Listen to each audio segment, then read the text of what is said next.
नमस्कार मित्रांनो, मी अमित भूतकर. मी स्वागत करतो तुमचं आपल्या युट्यूब चॅनल अमित भूतकर कन्सल्टन्सीमध्ये.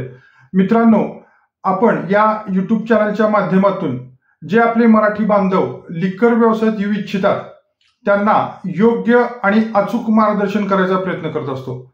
मित्रांनो, आजचा हा जो व्हिडिओ आहे तो गेल्या 15 दिवसात जी आपली व्हॉट्सअपचा ग्रुप आहे त्यामध्ये पर्सनल फोन करून किंवा व्हॉट्सअपवर पर्सनल मेसेज टाकून किंवा जे आपले व्हिडिओ आहेत या व्हिडिओच्या कमेंट बॉक्समध्ये बऱ्याच सबस्क्रायबरनी वेगवेगळे प्रश्न विचारले.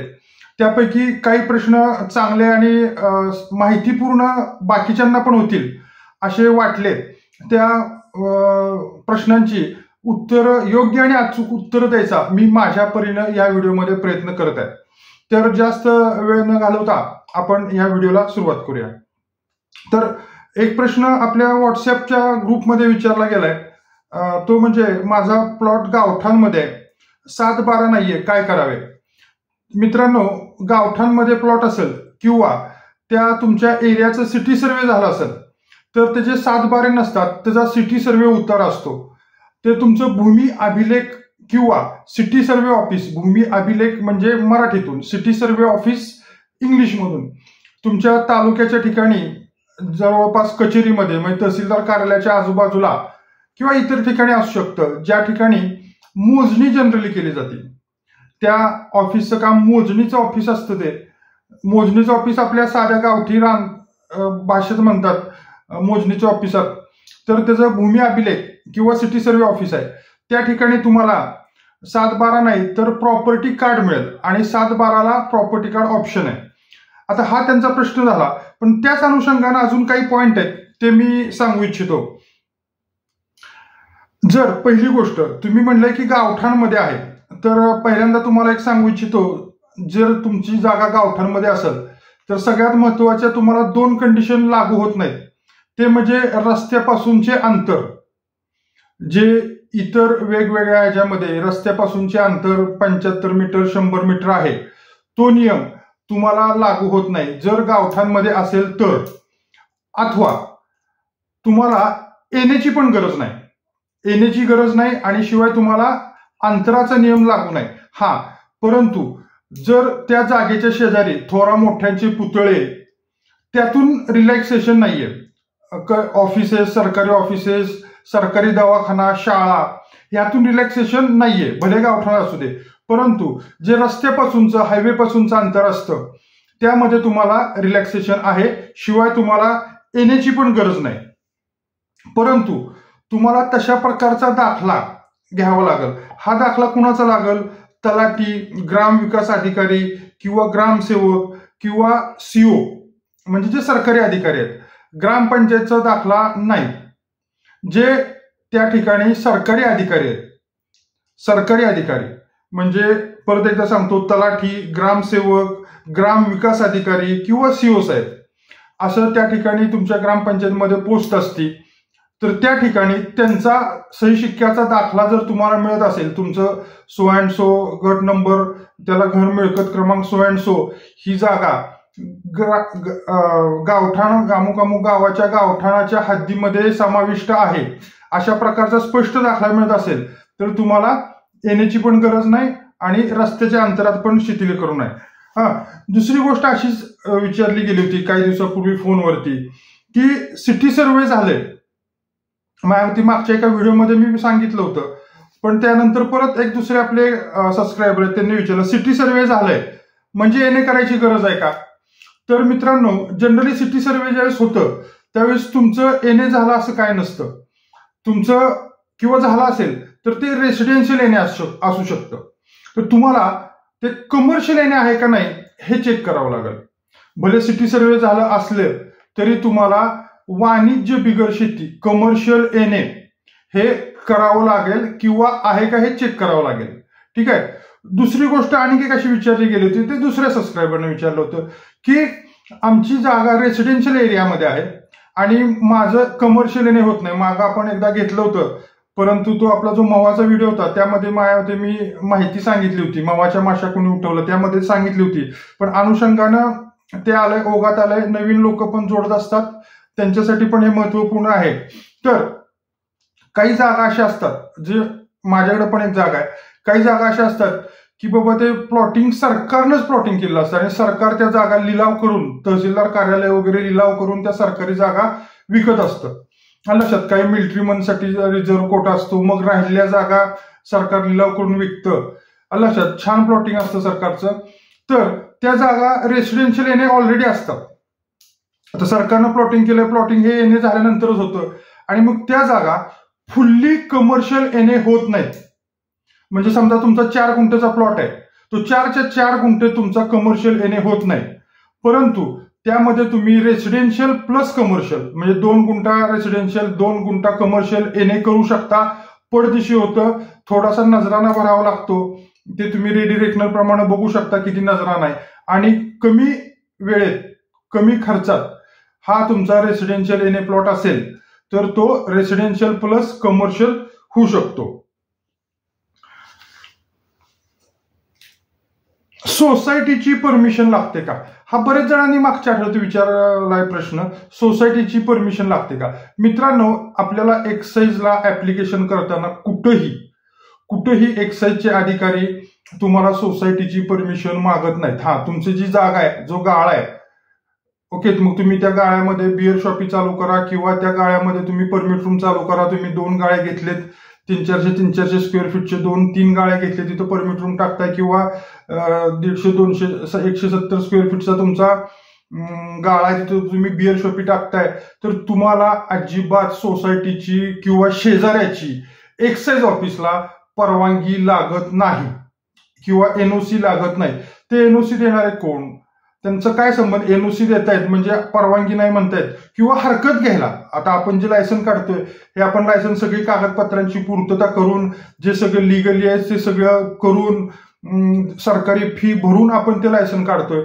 मग त्यांनी हरकत घेणं किंवा ना हरकत देणं, ह्या दोघांचा एक्साईजच्या ठिकाणी काही स्टँड नाही. परंतु जे पोलीस डिपार्टमेंट चौकशी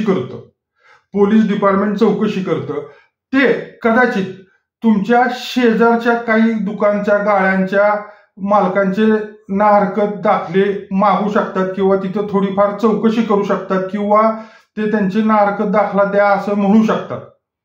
लक्षात, परंतु एक्साईज ऑफिस आपलं विचारत नाही आणि पोलिसांचा जो स्टँड असतो त्याच्यावरती आपल्याला जर त्या पॉइंटमुळं की बाबा शेजारच्यानं एनओसी दिली नाही किंवा शेजारचा ना हरकत दाखला घेतोय म्हणून आमची तुम्हाला परवानगी नाही, तर त्या पॉइंटसाठी आपलं बारचं लायसन किंवा बिअर शॉपीचं लायसन हे रिजेक्ट करू शकत नाहीत. केलं समजा, त्यातूनही केलं, पोलिसांनी स्ट्रॉंगली रिकमेंड नाही केलं म्हणून कलेक्टर साहेबांनी नाही हे केलं, तर आपण त्याच्यावरती अपिलात जाऊन ते लायसन लगेच सँक्शन करून आणू शकतो. ठीक आहे, त्याची प्रोसेस मोठी आहे आणि थोडीशी सगळे ओपन प्लॅटफॉर्मला न सांगण्यासारखे, पण ते होऊ शकतं.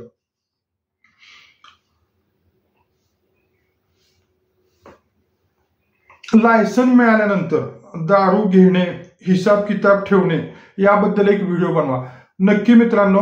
मला आता तशी गरज वाटते, कारण का आपल्या बऱ्याच लोकांची बारची लायसन आलेली आहेत. मला फोन येत आहेत, आमंत्रणाचे पत्रिका व्हॉट्सअपवर येत आहेत, किंवा आम्ही स्वतः जी चालू केली त्यांचं बरंच, आता अलिबागचं चालू झालं, त्यांचं फर्निचरचं काम चालू आहे, सातारचं चालू झालं, त्यांचं चांगलं चाललंय, वडूच्या इथे चालू झालं, तिचं पण छान चालू आहे.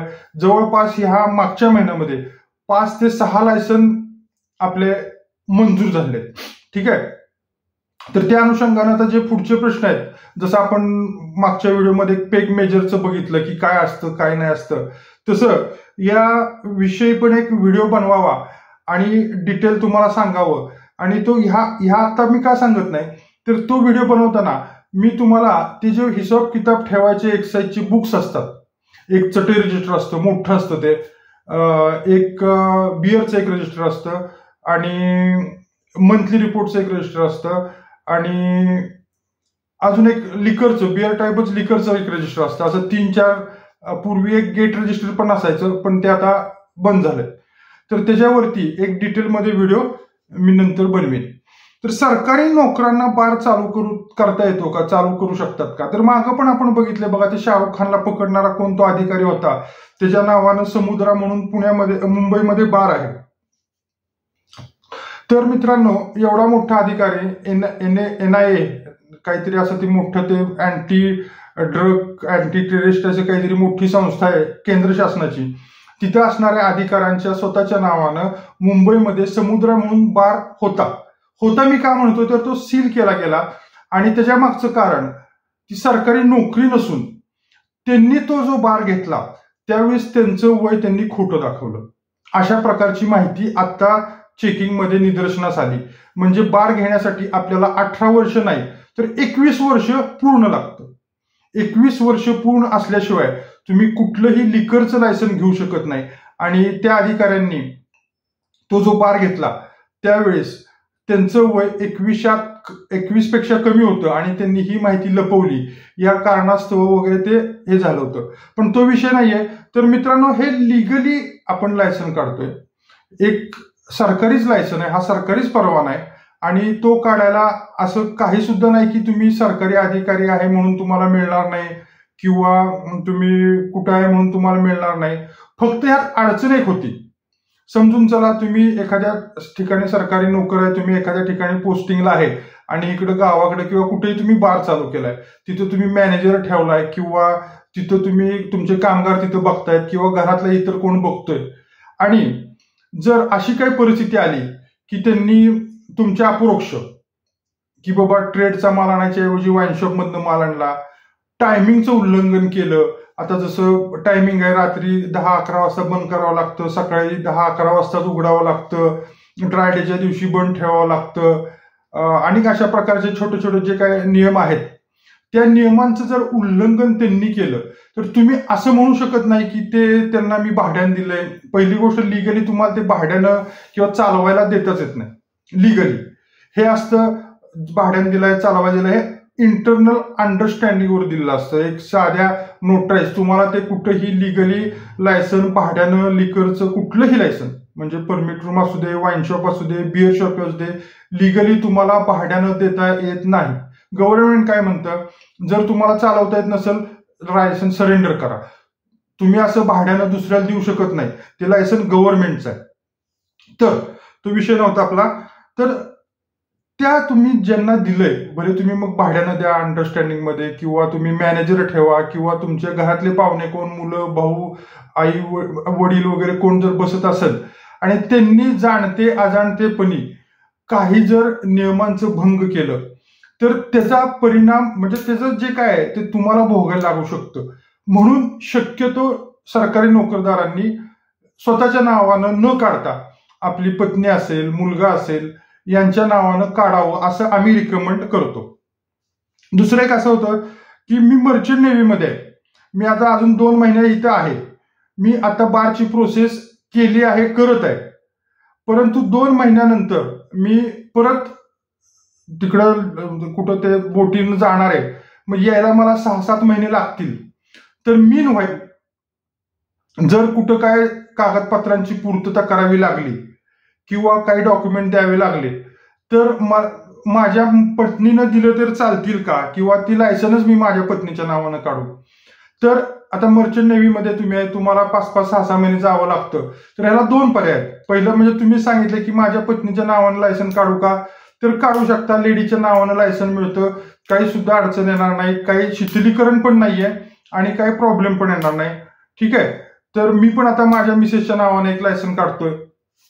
तर पत्नीच्या नावानं काढायला देखील काही हरकत नाही. आणि दुसरी गोष्ट, जर तुम्ही अशा प्रकारे बाहेर जाणार असाल, आता एका केसमध्ये झालं होतं की त्याला स्वतःच्याच नावानं ठेवायचं होतं, तो बाहेर जाणार होता परंतु स्वतःच्याच नावानं ठेवायचं होतं. अशा वेळेस पॉवर ऑफ अटॉर्नी असते, परंतु ही पॉवर ऑफ अटॉर्नी रजिस्टर करावी आणि त्या प्रकारची सूचना एक्साईजला द्यावी.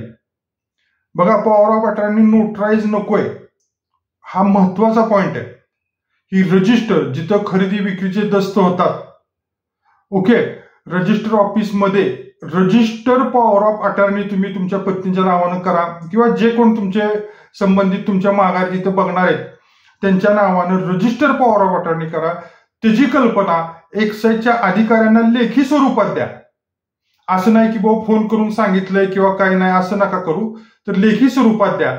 तसं पण त्यांना सांगा की ह्या लायसन कामी जे जे माझ्या सहीनं होऊ शकतं ते करायचे अधिकार मी माझ्या पत्नीला किंवा आईला किंवा वडिलांना किंवा भावाला दिले आणि मी अशामुळं असं आहे की जे काय तुम्हाला त्यात म्हणायचं आहे, जे काय फॅक्ट आहे तो तुम्ही देऊन त्याची पोच घ्या आणि एक रजिस्टर पॉवर ऑफ अटॉर्नीची कॉपी त्यांच्याकडे द्या. असे कितीतरी लोक मला माहित आहेत की जे परदेशात आहेत आणि त्यांची वाईन शॉप पुण्या मुंबईला आहेत. त्यांनी रजिस्टर पॉवर ऑफ अटॉर्नी दिलेली असती आणि त्यांचे वकील वगैरे असतात ते मॅनेज करत असतात. तर दोन पर्याय, एक तर रजिस्टर पॉवर ऑफ अटॉर्नी करा किंवा तुम्ही तुमच्या पत्नीच्या नावाने सुद्धा लायसन काढू शकता. जागा भावाच्या नावानं आहे, माझ्या नावाने FL3 लायसन काढायचं आहे, lease of property he process करावी लागेल का? जागा भावाच्या नावाने तुमच्या नावाने लायसन काढायचंय तर तुम्हाला लिव्ह इन लायसन करा. तुम्ही म्हणलं की लीज ऑफ प्रॉपर्टी, कदाचित तेच नाव असू शकतं, पण लिव्ह अँड लायसन जे 5 वर्षाचं बनतं, जे रजिस्टर ऑफिसमध्ये एवढीच त्याला किंमत आहे, परंतु हे असे लिव्ह अँड म्हणजे जास्त वेळ जाऊ नये तुमचा त्यांचा, म्हणून ठराविक लोकांना त्याचे अधिकार दिले आहेत. लिव्ह अँड लायसन जिथं रजिस्ट्री ऑफिस आहे तिथे जाऊन चेक करा. अगदी 2 ते 2,500 मध्ये 5 वर्षासाठीचं लिव्ह अँड लायसन तुमचं बनतं. तर ते तुम्ही करून घ्या. हे बघा, जागा तुमच्या आईच्या नावानं असेल, आता ही जागा जी आहे ही आईच्या नावानं आहे, इथं माझ्या नावानं लायसन काढायचंय, मला आईकडून लिव्ह अँड लायसन करून घ्यावं लागतं. कुणाच्या पण नावानं, कायद्यासमोर तुम्ही, तुमचं भाऊ, तुमची मंडळी, तुमचं आई, तुमची वडील काही माहित नसतं कायद्याला तुमचं पॅन कार्ड म्हणजे एक वेगळी एंटिटी आहे, तुमच्या भावाचं पॅन कार्ड म्हणजे एक वेगळी एंटिटी आहे, जागा त्याच्या नावानं आहे, तुम्ही तिथं चालू करताय. तुम्ही जसा इतरांशी भाडे करार केला असता तसाच तुम्ही तुमच्या भावाशी भाडे करार करायचा आहे, परंतु तो रजिस्टर स्वरूपात करायचा आहे आणि ज्याचा सोपा मार्ग म्हणजे लिव्ह अँड लायसन आहे. तर तुम्ही ते लिव्ह अँड लायसन करा. ठीक आहे. लायसन विकत पाहिजे, मिळेल का? बिअर शॉपीचं किंवा बारचं. मित्रांनो, मागे याच्यावर मी एक डिटेल व्हिडिओ बनवला आहे. तुम्ही विकत घेण्यापेक्षा स्वतः काढणं खूप सोपं आहे आणि कमी खर्चाचं आहे. कसं आहे, तुम्ही विकत घेणार, आता पटपट मी पॉईंट सांगतो. तुम्ही विकत घेणार म्हणजे पहिल्यांदा त्या मालकाला तुम्हाला काही ना काहीतरी पैसे द्यायला पाहिजे. ठीक आहे. त्याच्यानंतर तुम्ही ते शिफ्ट करणार, ते जागेसकट तर तुम्ही विकत घेणार नाही, तो मालक त्याची जागा तुम्हाला देणार नाही, तुम्हाला तो लायसन विकणार. लक्षात. आता मला कितीतरी असे फोन आले की आमचं FL3 विकायचंय, FL2 विकायचंय, 4 वर्ष बंद पडले, 3 वर्ष बंद पडले, बिअर शॉपी विकायचे, 5 वर्ष बंद पडले. मी ते व्हिडिओ नाही टाकले. का नाही टाकले? जो विकत घेणार आहे त्याचा तो लॉस आहे, त्याची एक प्रकारे फसवणूक होतीये. तो विषय सोडा, आपण समजून घेऊया काय काय प्रोसेस होणार तुमची. ती पहिली गोष्ट, तुम्हाला ते शिफ्ट करावं लागेल. दुसरी गोष्ट, तुम्ही ते विकत घेणार म्हणजे तुम्हाला नेम चेंज करावं लागेल. म्हणजे शिफ्टिंगची एक लायसन फी भरावी लागेल, नेम चेंजची एक लायसन फी भरावं लागेल. त्या जुन्या मालकाला तुम्हाला पैसे द्यावे लागतील आणि ज्या ठिकाणी तुम्ही शिफ्ट करणार आहे त्या जागेचं पूर्णपणे नवीन बार देताना जे काही व्हेरिफिकेशन होतं ते पूर्णपणे सगळं त्या जागेचं व्हेरिफिकेशन होणार. लक्षात घ्या. म्हणजे ते नवीन काढताना तेवढंच करावं लागेल. पण इकडं आता तुम्ही जुनं घेताय म्हणून काय करावं लागेल, या मालकाला पैसे, नेम चेंजचे पैसे, शिफ्टिंगचे पैसे हे वेगळं वाढलं. ठीक आहे. हा खर्च वाढला. आणि काय होऊ शकतं, समजा त्या जागेवरती, त्या बारवरती जर काय जुन्या एक्साईजच्या केसेस असतील, जुन्या व्हॅट त्याने भरला नसेल, ते व्हॅट थकीत असेल किंवा इतर कुठल्या केसेस असतील, त्या बरोबर तुमच्या नावाने शिफ्ट होणार. हे तुम्हाला आत्ता कळणार नाही. ज्यावेळेस ते व्हॅटची नोटीस येईल, व्हॅटची नोटीस 5 वर्ष, 2, 3, 4, 5 वर्षांनी येते. 3 वर्षानंतर आल्या मी बघितलेल्या आहेत. ठीक आहे. त्यावेळेस तुम्हाला कळेल की अरे त्याचा एवढा व्हॅट थकलाय आणि मग व्हॅटवाले काय करतात, मग ती केस चालवतात आणि तुम्ही तो नाही भरला तर एक्साईजला ते लायसन बंद करायचा आदेश देतात आणि एक्साईजवाले ते लायसन बंद करतात. लक्षात. व्हॅट थकलाय, भले ते तुमचं ते पहिल्या मालकाचं असेल किंवा त्यावर काय केस झाली असेल पूर्वी, कुठं काय आदेश भंगाची केस झाली असेल, ड्रायडेची केस झाली असेल, वाईन शॉपचा माल गावला असेल, इतर कुठली केस झाली असेल तरी ती केस तुमच्यावर शिफ्ट होणार. मग हा त्रास वेगळा, हे खर्च वेगळा आणि इकडं तुम्हाला ज्या जागेमध्ये घ्यायचंय त्या जागेचे पूर्णपणे नवीनला जे जे लागतं ते सगळं तुम्हाला करावं लागणार. म्हणजे खर्च जास्त, त्रास जास्त, इकडं हे करावं लागणार, ते करावंच लागणार. आणि शिवाय रिस्क कुठली, तर त्याच्यावर सेल टॅक्सच्या जुन्या केसेस असतील, एक्साईजच्या काय जुन्या केसेस असतील, जुने काय ड्यूज असतील एक्साईजचे, एक्साईजने त्याला दंड केला असेल, सेल टॅक्सने व्हॅटने त्याला काय दंड केला असेल, त्यानं ते भरला नसेल मागं, तर ते देखील तुम्हाला कंटिन्यू तुमच्याकडे ते येतं, भरावं लागतं. आणि ते जर नाही भरलं तर तुमचे एक्साईजवाले ते सील करू शकतात. त्यामुळं माझं असं म्हणणं राहील. शिवाय जर ते बंद घेतलं तर बंद घेऊ का, 2-2, 3-3 वर्ष बंद असेल, जे काय बंद असेल त्या सर्व बंद पिरियडची लायसन फी 2% मासिक व्याजासकट भरल्याशिवाय चालू होत नाही. लक्षात घ्या, पूर्णपणे बंद पिरियडची लायसन फी पूर्णपणे भरल्याशिवाय व्याजासकट तुमचं लायसनच चालू होत नाही. मग समजा बंदचं तर मग आणि खर्च वाढला. मग ही बंदची लायसन फी भरा, त्या मालकाला द्या, नेम चेंज, जागा शिफ्टिंग आणि नवीन जागेचं सगळं, आणि शिवाय मग काय केसेस असेल तर त्या वेगळ्याच. त्यामुळं माझं पूर्णपणे म्हणणं आहे की तुम्ही नवीनच लायसन काढा. ठीक आहे. जागा किती लागते मित्रांनो, परमिट रूम बिअर बारसाठी एकूण 35 स्क्वेअर मीटर, 35 स्क्वेअर मीटर म्हणजे जवळपास 400 स्क्वेअर फीटला थोडी कमी होती. म्हणजे 350 ते 400, 370 स्क्वेअर फीट मिनिमम लागते. लक्षात, नियमाप्रमाणे एवढी लागते. 10 स्क्वेअर मीटर मध्ये बार आणि 25 स्क्वेअर मीटर मध्ये रेस्टॉरंट अँड किचन. लक्षात, असा सरकारी नियम आहे. परंतु एवढ्या छोट्या जागेमध्ये बार फिजिकली पोटेन्शियल होत नाही. मग टेबल 7-8, 5-7 टेबल बसणार. आता 10 स्क्वेअर मध्ये 4 टेबल कसे तरी बसतात. म्हणजे परमिट रूम जर तर तुम्ही 4 टेबल, तुम्ही तिथे 40 टेबल मांडले तरी तुम्हाला तेवढीच फी आहे. तुम्ही तिथे 4 टेबल मांडले तरी तुम्हाला तेवढीच फी आहे. मग तुम्ही एवढं घेऊन एवढा खर्च पण तेवढाच आहे. मग तुम्ही एवढं 350, किमान तुम्हाला सांगतो 650-700 स्क्वेअर फीटच्या पेक्षा जास्त जागा असावी. मी तर म्हणतो 1 गुंठामध्ये 3 गाळ्या म्हणजे 900 स्क्वेअर फीट, 1 गुंठा तरी कमीत कमी पाहिजे 1000 स्क्वेअर फीटची. ठीक आहे. परंतु जो नियम आहे, नियम काय सांगतोय की 170 स्क्वेअर फीट बिअर शॉपीसाठी आणि 370 स्क्वेअर फीट, 370 ते 400 square feet 35 square metre, 370 square feet permit room beer बारसाठी, त्यामध्ये 10 स्क्वेअर मीटर बारला आणि 25 स्क्वेअर मीटर रेस्टॉरंटला असं पाहिजे, असा नियम सांगतोय. त्यापेक्षा जागा जास्त असावी. ठीक आहे. एमआयडीसी मध्ये काय काय डॉक्युमेंट लागतील? एमआयडीसी मध्ये काहीच डॉक्युमेंट वेगळी लागत नाही. जी रेग्युलर आपली डॉक्युमेंट आहे, ज्याच्यावर आपले व्हिडिओ आहेत, तीच डॉक्युमेंट एमआयडीसी मध्ये लागतील.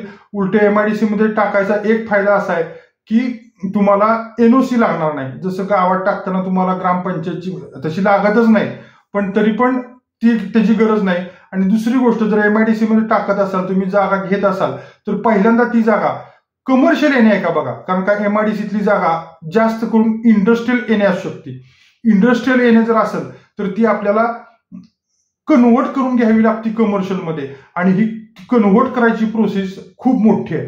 ही आतापर्यंत मी केली नाही, पण जी माहिती घेतली त्याच्यावरून मला असं कळलं की ती जर तुम्हाला ती इंडस्ट्रियल एने असेल आणि ती जर तुम्हाला कमर्शियल एनेमध्ये कन्व्हर्ट करून पाहिजे असेल तर ती प्रोसेस करायला मुंबईपर्यंत जावं लागतं.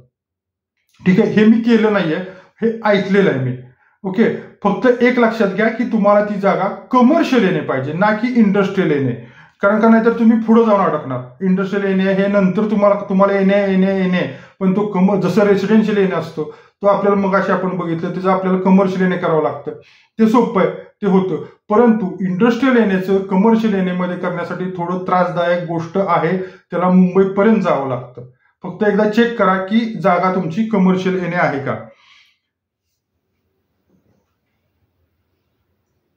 बांधकाम कसं करायला, पत्र्याचं शेड चालतं का? तर मित्रांनो, असं एक्साईजचा जो कायदा आहे त्यामध्ये कुठेही असं वर्णन नाहीये की तुमचं स्लॅबचं पाहिजे, ह्याचं पाहिजे, संगमरवरी पाहिजे, अजिबात नाही.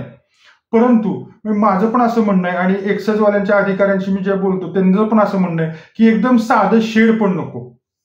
कारण का, भले आता तुम्ही स्टार्टअप करताय, सुरुवात करताय, तुम्ही माल आता थोडा थोडा आणणार, परंतु थोडंसं चालायला लागल्यावर 5-7 लाखाचा माल तुमचा सहज तुमच्या गोडाऊनला असतो. आणि अशा परिस्थितीमध्ये जर तुमचं शेड असेल तर कुणी रात्रीचं, आमच्या बरोबर झालंय, आमचं पॅक होतं लॉकडाऊनच्या दरम्यानच्या गोष्टी आहेत, तर वरचा पत्रा फोडून माणसं उतरली आणि त्यांनी बॉक्स चोरून नेलेत माझ्या स्वतःच्या बारला.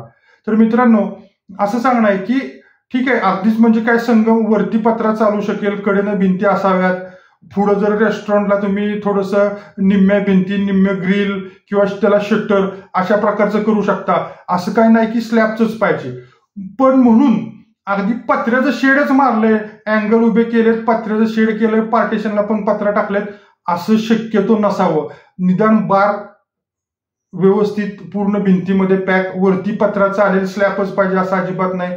रेस्टॉरंटला एक 3-4 फुटी भिंती, वरती ग्रिल, त्याला शटर वगैरे असं बऱ्यापैकी साधं करा, काही सुद्धा अडचण नाहीये. स्लॅबचं पाहिजे असा कुठलाही नियम नाहीये. मित्रांनो, जवळजवळ अर्धा तास होत आलाय, 25 मिनिटं होऊन गेली आहेत. तर माझ्या मते बऱ्याच गोष्टींविषयी आज आपण या व्हिडिओमध्ये डिस्कस केलंय. माझ्या मते व्हिडिओ तुम्हाला आवडला असेल. कसा वाटला व्हिडिओ अशा प्रकारचा हे मला जरूर कॉमेंटमध्ये कळवा. इथंच थांबूया. जय हिंद, जय महाराष्ट्र.